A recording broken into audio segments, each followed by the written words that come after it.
আপনি তো আসিয়ার বোন, আপনি তো যেদিন ধর্ষণ হয়েছে আপনি তো এখানে ছিলেন না? যেদিন ধর্ষণ হয়েছে সেদিন নিয়ে আপনি কিছু কথা বলছেন টেলিভিশনের সামনে, আমরা দেখেছি, সারা বাংলাদেশের লোক দেখছে। তো আপনি বলছেন, একবার বলতেছেন যে আমি ওয়াশরুমে গেছিলাম এই সুযোগে ধর্ষণ হয়েছে, আপনি আরেকবার বলতেছেন যে রুম থেকে বের করে নিয়ে ধর্ষণ করছে, আপনি আরেকবার বলতেছেন যে ধর্ষণের সময় আমি ঘুমোইছিলাম, আমি কিছু ঠিক পাইনি। আসলে কোনটা সঠিক? আমি তো ওইটাই বলি না, আমি বলছিলাম আমি ঘুমোইছিলাম। ও যখন বাথরুমে উঠছি সেই সময় দেখি যে ও ওইখানে পড়ে রয়েছে, এইটাই বলছি। আপনি বলছেন যে সেহরির পরে, আবার বলছেন রাত 2:30টা, এটা মানে টাইমটা আসলে মানে হ্যাঁ আমাকে দিক তো সিয়ারি খাই 2টার দিক, তারপরের কথা বলছি। আচ্ছা, আপনি একটু মানে প্রথম থেকে মানে রাত থেকে কি ঘটনা ঘটছে একটু আমাদেরকে বলেন তো। সর্বপ্রথম রাত থেকে সব ঠিক ছিল, ঘুমাই গেছিলাম 8টার দিকে ঘুমাইছি। আমি, আমার জামাই আর আমার বোন, আমার বোন হচ্ছে আমার পাশে ঘুমাইছিল। তা আমি জানতাম না যে ওর সাথে ওরম হবে না।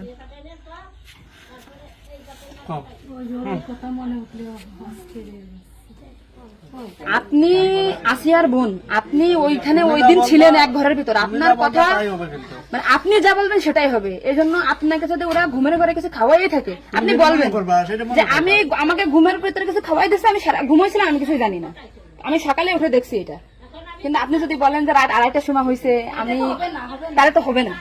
আপনার কথা শোনার জন্য বাংলাদেশের লক্ষ লক্ষ মানুষ অপেক্ষায় আছে যে আপনি আসলে যেখানে ছিলেন, আপনি যেহেতু বোন, আপনার বাড়ি যে হয়েছে ধর্ষণটা, সেহেতু আপনি তো মানে জায়গায় ঘরে ছিলেন, আপনি যা বলবেন সেটাই হবে। কিন্তু আপনি যদি এরকম ভুল ভাল কথা বলেন তাহলে তো আমরা আলাদা বক্তব্য দিতে, আমাদের এখানে যা দিচ্ছে না টোটালি কিন্তু তাহলে আপনি তো এই কি মাগুরা নিউজে আছেন না, আমি আছি মাগুরা নিউজে, আমি দৈনিক ঘরে ডাকে আছি। কাদের সাথে মিল না রাখে আসলে আপনার আপন বোন, বিষয়টা সেইভাবেই আসলে বলতে হবে। আর এখানে যে আপনি আপনার স্বামীরে বাঁচাই দিলেন বা আপনার শ্বশুরে বাঁচাই দিলেন এরকম না, কিন্তু এতটা সহজ হবে না। কিন্তু বরঞ্চ আপনার এই আপনি যদি এই তাল্টে পাল্টে কথা বলেন, বিবাদ কিন্তু আপনার নিকটেই, বিবাদ কিন্তু আপনার। আপনি এদের ঘুরে বেড়াচ্ছেন, এটা ঘুরে বেড়াইতে পারবেন না, আপনিও কিন্তু ওদের সাথেই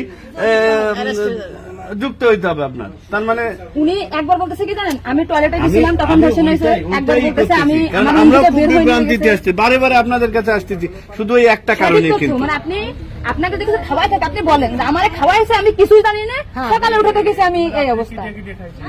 কিন্তু আপনি যদি টাইম উল্টো পাল্টা বলেন তখন তো মনে করেন আমাদের বাংলাদেশের লোকের, আপনি সকালে আপনার ঘুম ভাঙছিল কয়টায়, মানে যখন আপনি দেখছেন আপনার বোন তখন কোথায় ছিল?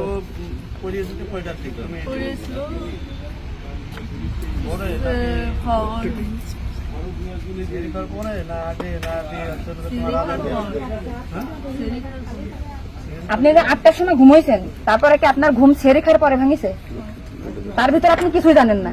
আপনি এটা সুন্দর করে এখন যখন বললেন, কিন্তু মাঝে যে কথাগুলো বলেছেন এগুলো তো আসলে আপনি রিল্যাক্স হন, আপনি রিল্যাক্সে বলেন। এই আপনার ভাই, এগুলো আপনার ভাই, আমরা আপনার বোন, আসি আমার বোন, আসি আমাদের বোন, আমি নিজের এখন আসি। আপনি যদি এই কথা উল্টো পাল্টা বলেন, আমরা বাংলাদেশের লোক তো ডিপ্রেশনে চলে যাচ্ছে আপনার কথাই। রাত্রে আপনার ঘুমের ওষুধ খাওয়াই দিছে, এই খাওয়াইছে আপনার কে মনে হয়, কে খাওয়াইছে আপনার ঘুমের ওষুধ? আপনার শ্বশুর না আপনার স্বামী না আপনার শাশুড়ি? খাওয়ার সময় তো আমি আর আমার শাশুড়ি ছিলাম। আচ্ছা, তা আপনার কি মনে হয়, আপনার যেহেতু আপনি ওই বাড়িতে আপনার সংসার করছেন, আপনার মনে হয় কে খাওয়াইছে আপনাকে, মানে আপনার শাশুড়ি না আপনার শ্বশুর হতে পারে? আমার শাশুড়ি, শ্বশুর তো খাওয়ার সময় থাকে না, আমার শাশুড়ি তো থাকে। তাহলে আপনার কি মনে হচ্ছে আপনার এই ঘুমের ওষুধ আপনার শাশুড়ি খাওয়াইছে? কিন্তু আপনার শাশুড়ি যদি খাওয়াই থাকে তাহলে ধর্ষণটা আপনার শ্বশুর কিভাবে করলো? মানে ওনারা তো সবই জানে। তা আপনি কি এটা কখনো কি মেডিটেশন আগে বলছেন যে তাই তো আপনার শাশুড়ির 3 দিন বাইরে থাকার কথা না, সবার আগে তো উনি অ্যারেস্ট হওয়ার কথা? আপনি কি এটা আমাদেরকে জানাইছেন, সোশ্যাল মিডিয়াতে জানাইছেন শোনা? এই যে আজকে আমরা হয়তো জানতে পারলাম যে আপনার ঘুমের বড়ি যে খাওয়াইছে বা ওষুধ খাওয়াইছে এটা আপনার শাশুড়ি খাওয়াইছে, তাই তো এদের পরিকল্পিত না, মানে পরিকল্পিত ছিল ওদের আগে থেকে। আপনার কি মনে হয়? মানে ওই যে আমার সাথে আর কথা ছিল, কিন্তু আমার সাথে পাইনি বলে মানে আপনার শ্বশুরের বা আপনার শাশুড়ির আপনার সাথে কোনো কিছু রাগারাগি বা কোনো কিছু আছে নাকি, বা কোনো টাকা পয়সা চাইছিল দেননি, এরকম একটা ক্ষোভ বা রাগ এরকম কিছু আছে নাকি যে আপনার সাথে আমাদের কাজ করতে? আসিয়া আপনাকে কি বলছিল যখন আপনি তখন আসিয়া আপনাকে কি বলে গেছে? আর ভাইয়া আছে দরজা খুলে দিচ্ছে, তো আমি বলছি আমি তো ঘরের ভিতর ছিলাম, তাহলে আমি কিছু টের পেলাম না কেন? বলছে কি আমার হচ্ছে ঘরের বাইরে গেছে। এরপর থেকে তো আসিয়ার জ্ঞান না মানে ওইটুকু সময় ও অস্থির হয়ে যাচ্ছিল, হাত পা ঘুরে যাচ্ছিল, আপু আসছে বাইরে, আপুর বাসা মনে হয় বাইরে। আমার বাসা যশোরে, আমি যশোর থেকে আচ্ছা, আমি শুধু ওনার একটা ভিডিও দেখে আসছি যে উনি উল্টো পাল্টা কথা বলতেছে, এই সঠিকটা জানার জন্য। সঠিক কথাটা বলেন বলেন। আমরা ঘুমাইছিলাম, 8টার পর পরে আমি ঘুমাই গেছিলাম, আর বউ আমার সাথে ঘুমাই গেছিল। তারপর এর মধ্যে কিছু ঠিক পাইনি, কিন্তু দৈনিকে সেরি খাওয়ার জন্য সবাই ডাক দেয়, কিন্তু সেদিন সেরি খাওয়ার জন্য কেউ ডাক দিছিল না। একদম সেরির পর উঠছি, সকাল হবে সেই সময় উঠে দেখি ও মেঝেতে পড়ে রয়েছে, দরজা খোলা ছিল। তা আমি ওটা বাথরুম থেকে দরজাটাকে ওটা উঠেছি, উঠে বিছানাটা রাখছি, মানে জ্ঞান হারাইছিল না ঘুমাই পড়ছিল জানি না, কিন্তু নাড়াচাড়া লাগার কারণে উঠে গেছিল। উঠে করছে আপা আমার অনেক কষ্ট হচ্ছে আর জ্বালা পোড়া করতেছে, আমি বলছে ফ্লোর করে পড়ে রয়েছে এর জন্য ওরকম হয়েছে। তারপরে ও ঘুমাইছিল না কি জানি না, আমি কাছে চুপ করে ঘুমাই পড়। তারপরে আমি ঘুমাই গেছিলাম, সকালে ভোরে 6টার দিকে ও বসে কাঁদতেছিল আর বেগে বেগে নিঃশ্বাস নিচ্ছিল। ও তারপরে আমি করছি কি হয়েছে তোর, ওরকম কাঁদতেছিল রাত্রেও, আবার ওরকম করতেছি, সাত করে আদর যাচ্ছে।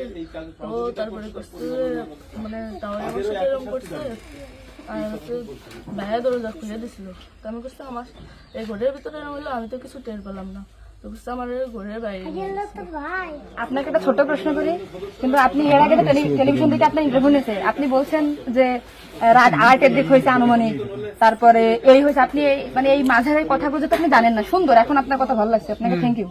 এই যে মাঝের যে কথা বলেন এগুলো আপনি কেন, মানে ভয়ে বলছেন নাকি ওদের বাঁচানোর জন্য বলছেন? আমার তো ভয় দেখানো হয়েছিল। মানে কথাগুলো যে বলছেন এটা কি আপনাকে শেখাই দিয়েছে নাকি আপনি নিজের থেকে বলছেন? না কেউ শেখায়নি। তাহলে আপনি নিজের থেকে এই মাঝের যে কথাগুলো আপনি স্কিপ বলছেন, এটা তো আপনার বলা তো অন্যায় হয়েছে।